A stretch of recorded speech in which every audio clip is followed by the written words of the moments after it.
This is Conversations in the Clinic.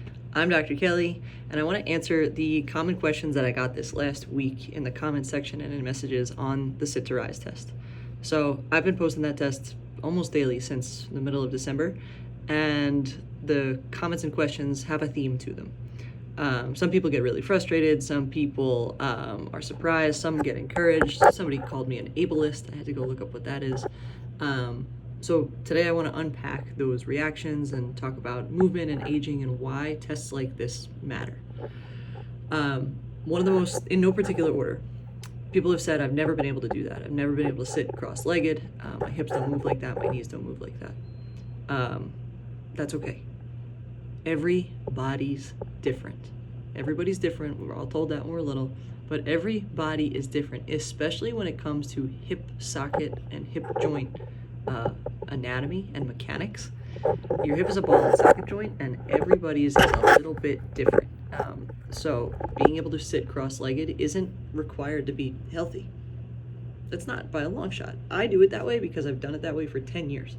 And that's how I interpreted the test 10 years ago when I started to do it, and that's just how I've done it ever since. So yeah, I can do it because my body is used to that demand and my anatomy allows it.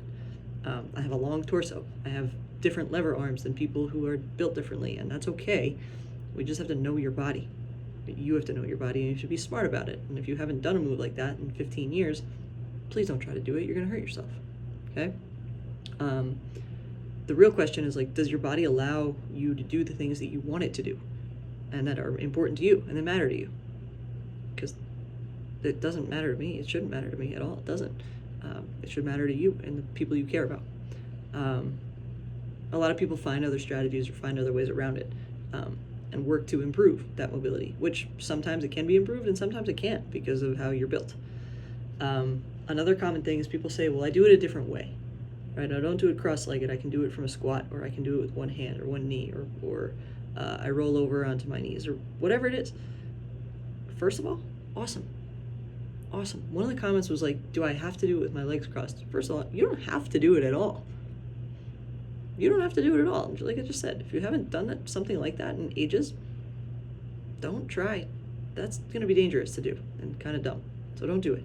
But find a different way. Start practicing it. Get down and up off the floor every day like you used to when you were a toddler. And you will keep it, and you will find in experimenting with that stuff strategies that work for you and ways that your body moves and adapts and grows and meets challenges that you might not have been expecting of it. And that's really cool. So there's not one correct strategy. The goal is to have options and capacity. And having different ways to get up is resilience. For times of you hope you never need those things. But if you fall and break a wrist, can you get up without using that hand? If you fell and broke a knee, could you get up another way? It's important to have that resilience and to have practiced it before you need it. A third thing, people say, like, that was way harder than I thought, or I scored worse than I thought I would. Somebody said, wowza, I have a long way to go. That's okay. There's no judgment on this screen, right? All it does is tell us information, and it's what we do with that information that's the actual important thing. So doesn't matter if you got an 8, a 6, a 0. Understand what your score means and then work towards improving it. It's not your identity. It's a snapshot of what's going on in your body right now. A lot of people will tell me in the comments or in messages, like, I can't do it because of a hip replacement or a knee replacement, or my back hurts, or I have a low center of gravity, or my ankles don't move like that. And again, everybody is different, which is why these tests are helpful and useful, because some people don't realize, oh, my ankles don't bend like that anymore, or my ankles never bent like that.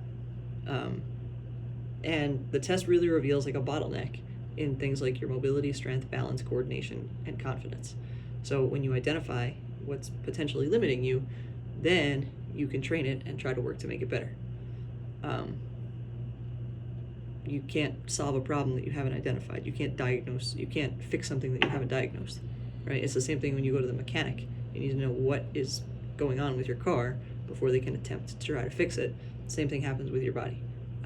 They're both beautifully complicated machines. Your body has the capacity to improve and heal itself, which is a miracle.